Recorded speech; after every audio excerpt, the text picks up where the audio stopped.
development with a view to formulating collective proposals and solutions to support development efforts and close the financing gap. The Speaker of the Council of the Nation, Mr. Azzouz Nasri, has chaired a meeting with the members of the Council of the Nation delegation attending the 32nd session of the Parliamentary Assembly of the Organization for Security and Cooperation in Europe.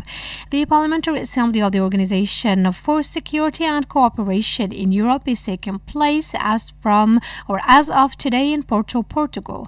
After receiving a briefing on the agenda of the meetings, Mr. Nasri affirmed the importance of parliamentary diplomacy in consolidating relations between countries and in deploying appropriate solutions to the various challenges facing the world, particularly economic and security challenges, in light of an extremely tense and complex international and regional situation. In this regard, he emphasized the need to express Algeria's positions while working to strengthen coordination and joint parliamentary action for the benefit of the people and their legitimate causes. The Speaker of the Portuguese Constitutional Court, Mr. José João Abrantes, has taken part in the conference held in the eastern city of Constantine on the current challenges facing constitutional justice, the protection of fundamental rights in emergency situations. The Speaker recalled the decisions taken by the Portuguese Constitutional Court during the COVID-19 pandemic, numbering 40 rulings divided into 4 main categories, including those relating to changes in criminal offences during exceptional periods between Parliament and the executive branch. He also presented the Portuguese experience in this field during this period of health crisis and discussed the control exercised by the Constitutional Court over the laws and regulations adopted, highlighting the various methods of concrete constitutional review. Following the conference, the Portuguese delegation went on a tour of the historical sites and monuments and cultural structures of the city of Constantine. And to the Middle East now, as the UN Security Council will be meeting tomorrow Monday to examine the situation in the Middle East, including the Palestinian issue. The Palestinian presidency has warned against the serious dangers of an Israeli plan on a massive displacement of the population in Gaza. In this respect, the presidency spokesman Nabil Abu Rudaina urged the U.S. administration to put pressure on the Israeli government to force it to reach a ceasefire unless it really wants to plunge the region into instability. He warned against any policy aimed at securing the annexation of the West Bank wherever it's formed, stressing that it will but fuel wars and instability in the region. The Palestinian presidency denounced the Israeli maneuvers as obvious attempts to undermine all efforts made to reach a truce and secure an end to the war. It underscored that any political solution that does not guarantee the Palestinian people's right as provided for by the international law, notably the creation of an independent Palestinian state within the 1967 borders, will be doomed to failure. And in this connection, the Egyptian Foreign Minister Badr Abdelati stressed the necessity to expand the process of the international recognition of Palestine and set up a Palestinian state within the 1967 borders as the only means of restoring peace, security and stability in the region. During a meeting held today in Cairo with the EU Special Representative for the Middle East peace process, he advocated the holding of an international conference on peaceful settlement of the Palestinian issue and the implementation of the two-state solution.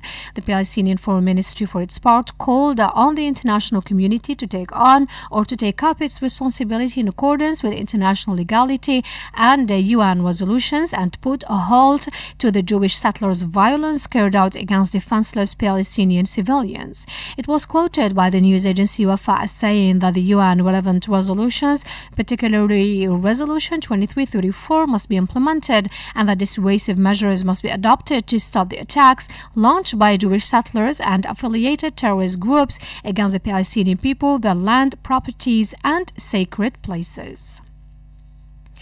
Still talking about Palestine, and the Israeli occupation has pursued its pounding of the Gaza Strip, killing and wounding scores of Palestinians. Health sources affirmed that 18 people were killed and more than 40 others wounded in the Israeli bombardments, which targeted various areas of the enclave, including the southern area of Rafah.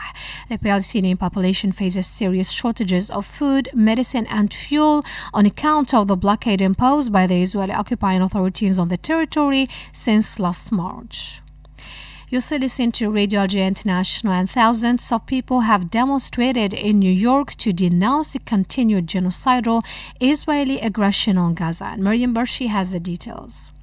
Protesters marched throughout Manhattan's main streets and held Palestinian flags and banners, calling for an immediate halt to the Israeli bombings while chanting slogans demanding an end to U.S. military support for the Zionist entity. Organizers also expressed their determination to continue their mobilization to make the voice of Gaza heard in the streets of New York, stressing that silence in the face of massacres amounts to complicity. Meanwhile, hundreds of people have gathered in Sweden's capital, Stockholm, to protest against the Israeli ongoing attacks on Gaza. The demonstrators gathered in the Odenplan district of the capital and marched towards the Swedish parliament. Protesters chanted slogans like immediate and unconditional ceasefire, carrying Palestinian flags and demanding an end to the genocide in Gaza. Mattias Gardel, a professor at Uppsala University, accused the Swedish government of remaining silent over the genocide being committed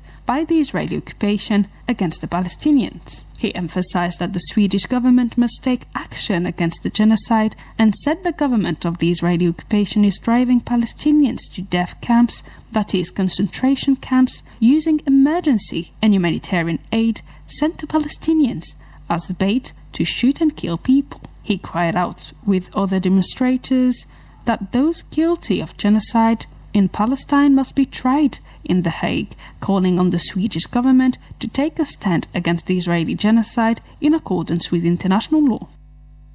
You're still listening to Radio Algeria International, and Iran says it has serious doubts that the Israeli occupying authorities' respect of the ceasefire when forced on June 24th, ending 12 days of violent bombardments on Iran.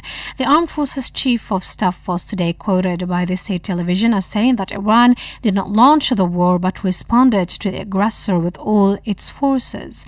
The Israeli airstrikes backed by the U.S. mainly targeted military site, or the Israeli airstrikes backed by the U.S. mainly targeted military sites and nuclear facilities, as well as civilian infrastructure, killing over 600 Iranians, including senior army officers and scientists.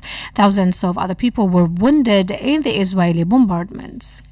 And now the UN Secretary General Antonio Guterres has called on the Sudanese army and the rapid support forces to agree to a 7-day humanitarian truce in Al-Fasher, the capital of North Darfur, located in Western Sudan. And Mariam Barshi has the details.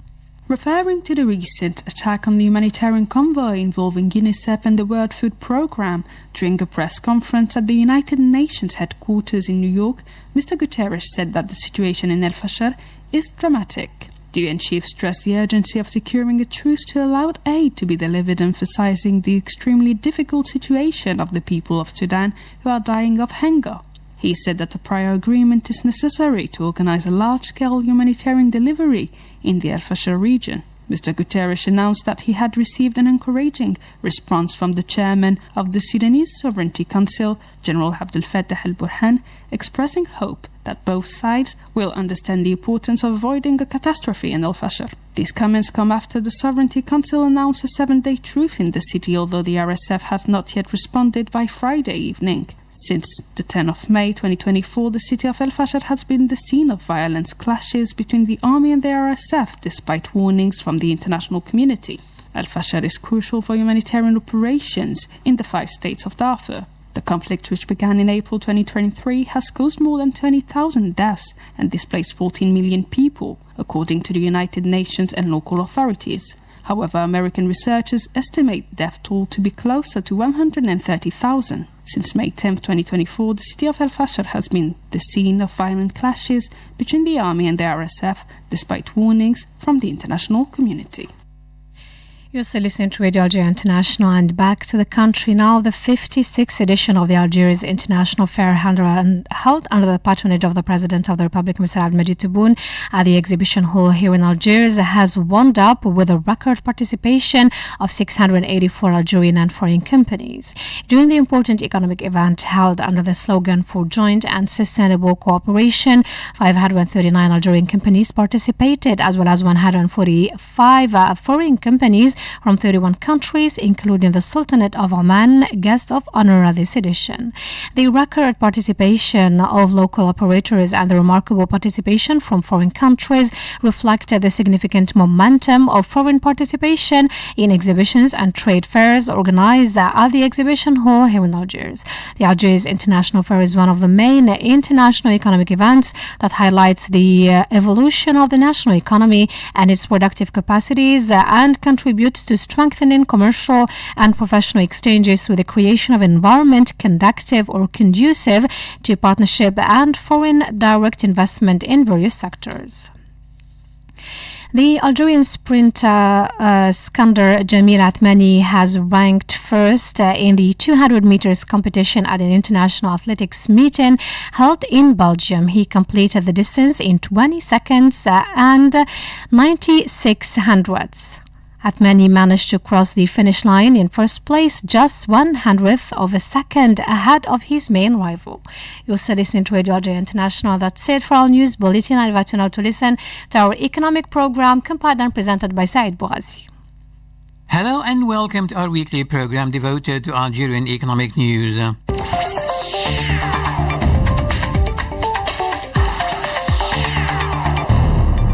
First in the news, the Minister of Internal Trade and National Market Regulation, Tayyip Zitouni, has highlighted in Algiers the depth of the historical relations between Algeria and the Sultanate of Oman, which have undergone a qualitative boost thanks to reciprocal visit by the leaders of both countries, calling for the establishment of an integrated strategic partnership in various economic fields.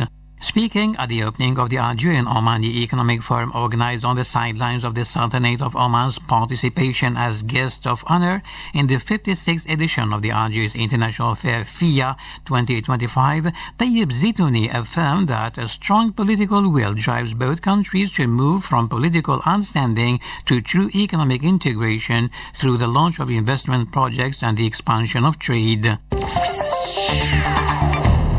The prospects for strengthening the economic partnership between Algeria and the United Kingdom were the focus of a forum held on Thursday in London, organized by the Algerian Embassy in collaboration with the British firm Developing Markets Associates.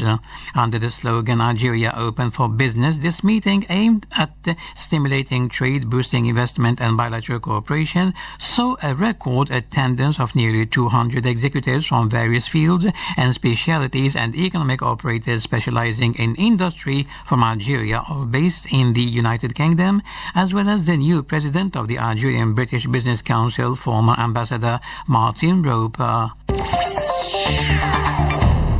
The CEO of the Sonelgaz Group, Mourad Adjel, has received the new Commissioner for Infrastructure and Energy of the African Union, Lirato Mata Boge, and her accompanying delegation to discuss the means and prospects for bilateral cooperation, particularly support for Sonelgaz's expansion in Africa as a leading energy operator in the region, according to a statement from the group.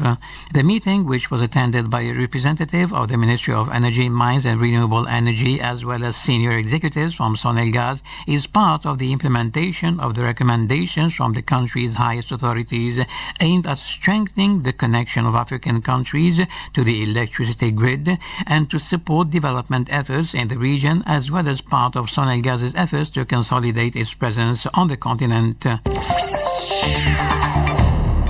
In more Algerian economic news, the vice president of the American company ExxonMobil, in charge of international exploration, John Ardell, has expressed the company's desire to make rapid progress with its investment project in Algeria.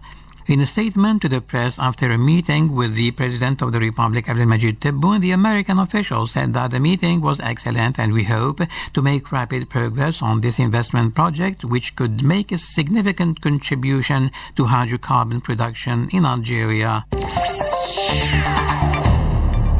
A total of 65 families of Algerian products have been exported to several countries in recent years as part of the implementation of the National Industrial Diversification Strategy, according to an official from the Ministry of Industry. Speaking at a conference entitled Revival and Development of Industry in Algeria, Challenges, Reforms and Opportunities, held as part of the 56th Algiers International Fair FIA 2025, the Deputy Director of Industrial Investment at the Ministry, Abdelghani Al Karim Isset underlined that exports of industrial projects have increased fivefold in recent years.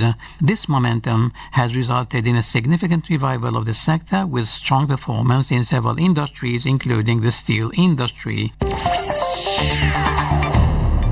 The prospects for strengthening trade and economic cooperation between Algerian and Pakistani operators were the focus of the bilateral Algerian-Pakistani forum organized on Wednesday in Algiers by the Algerian Chamber of Commerce and Industry, CASI, on the sidelines of the 56th Algiers International Fair, FIA 2025, at the Safex Palace of Exhibitions here in Algiers. The meeting brought together 66 Algerian and 15 Pakistani operators in the presence of CASI Chairman Kamal Hamani and the Pakistani Ambassador to Algiers, Khalid Hussein Khan. Discussions focused on investment opportunities in various sectors including agriculture, agri-food, industry and technology.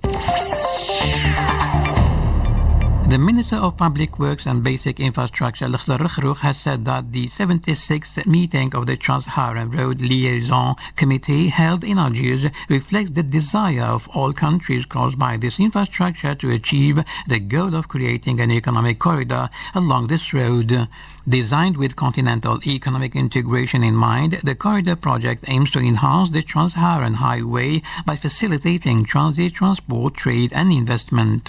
Held via video conference, the meeting saw the participation of the 6 countries caused by the 10,000-kilometer Algiers-Lagos Trans-Saharan Highway, namely Algeria, Tunisia, Mali, Niger, Chad and Nigeria, as well as representatives of the UN Conference on Trade and Development, UNCTAD, and international financial institutions.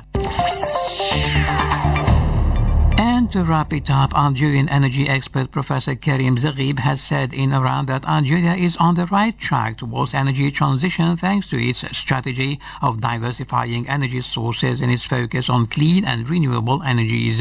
Karim Zaghib, a specialist in electrochemistry and materials engineering and professor at Concordia University in Canada, stated on the sidelines of the Sonatrach Scientific and Technical Days that Algeria has all the conditions and a strong will to succeed in this transition, particularly through the development of the necessary infrastructure, the promotion of investment in this field, and the development of renewable and clean energies with priority given to the lithium sector. And with this, we come to the end of our weekly program devoted to Algerian economic news. Take care and bye-bye for now.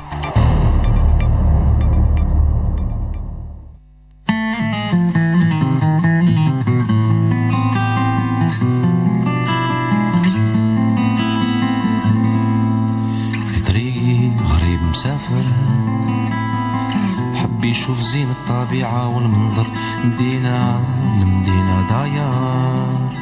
Welcome to your weekly program, Destination Algeria. I'm Jamal Silmani. There are a number of great destinations in Algeria just waiting to be discovered. A curious mixture of cultures and influences. Algeria has something interesting to see in just about every city.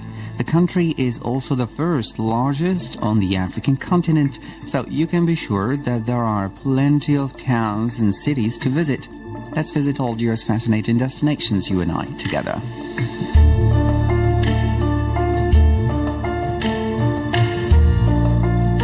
There are a number of delightful little towns in Algeria that are well worth visiting.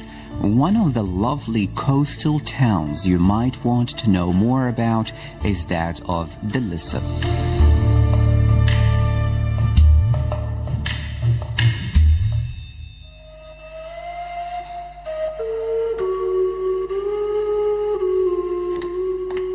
The rich and fascinating history of Delis in Algeria can be traced back all the way to Roman times.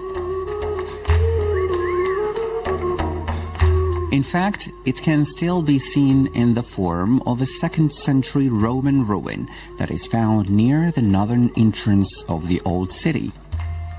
Many of the other Roman artifacts found in Delis were taken to other countries and displayed in museums many years ago.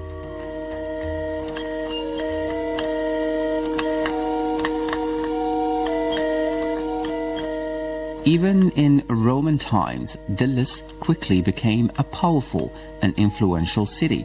It is thought that this original city was destroyed by either an earthquake or an invasion. Either way, the city was then rebuilt by the Arabs who moved to the region for political reasons.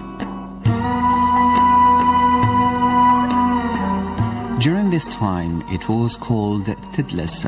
Many centuries later, it was taken over by the Turks and became a part of the Ottoman Empire. During this time, there were many different tribes and peoples living in Tidlis, and the city continues to prosper. According to Juan Battista Montalbano, an 18th century Italian philologist, Tidlis was a very prosperous port that was home to a number of rich families. He attributed this wealth mainly to the area's wool and flax dyeing resources.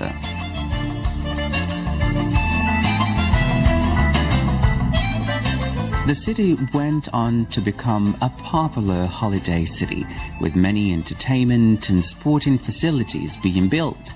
After many years of sovereign rule, Algeria finally took control of its own cities and towns, and so Tidlis finally became a truly Algerian city.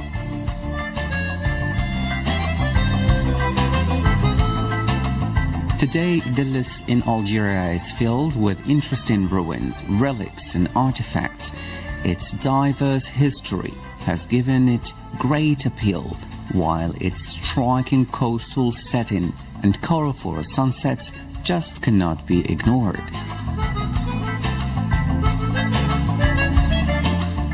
The Ottoman-era Kasbah is a popular attraction, while the two colonial-era lighthouses continue to stand tall, indicating to ships where they should sail in order to safely make berth at the small port. Farming and fishing continue to be prominent activities here, and there is a distinctly industrious but relaxed feeling in the city. If you feel you'd like to see this town, you'll discover it to be a rich treasure trove of lovely sights.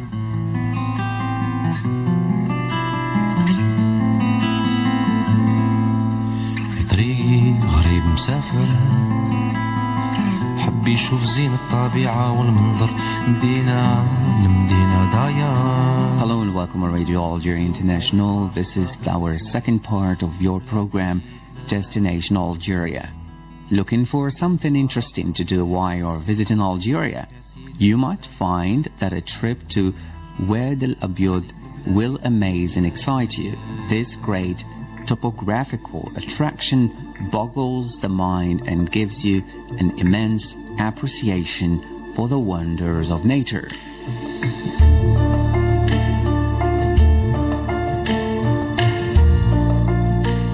Wadi El Abyad in Algeria might easily be called the Gorges in English. These incredible natural wonders were beautifully carved out of the soft Ouras mountains by seasonal rivers over the course of millions of years. Each portion of the Gorges is unique and inspiring, and it is worth exploring all aspects of them to get the full impression of this great natural attraction.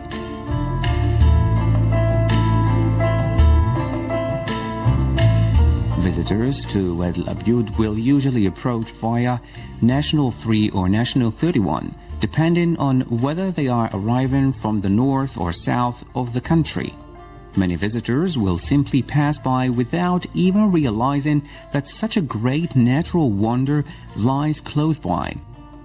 If you are planning to pass through the area between Betna and Biskra, make sure you take your time and try to avoid public transport, which will overshoot the area, resulting in you missing out on this great attraction in Algeria.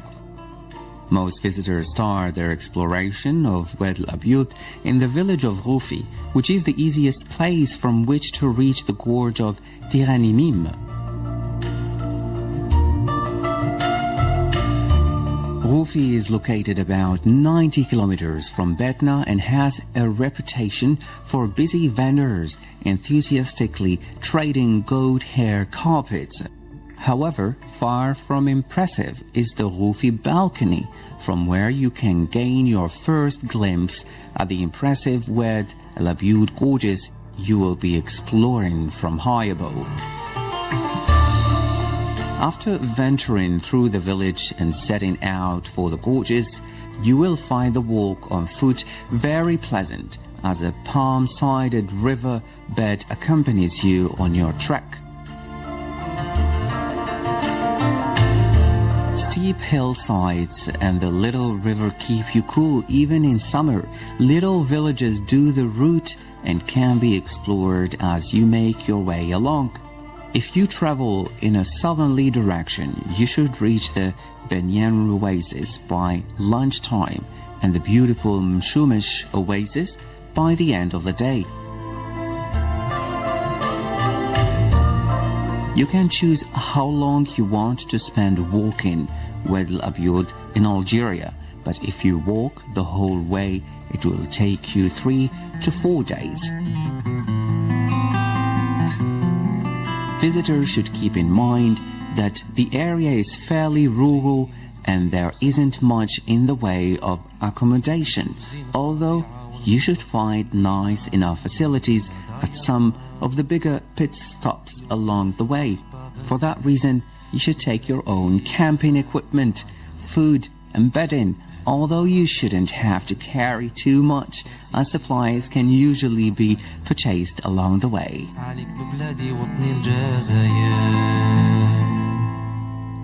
زينة زينة زينة زينة زينة أرض بلادي زينة زينة زينة زينة زينة أرض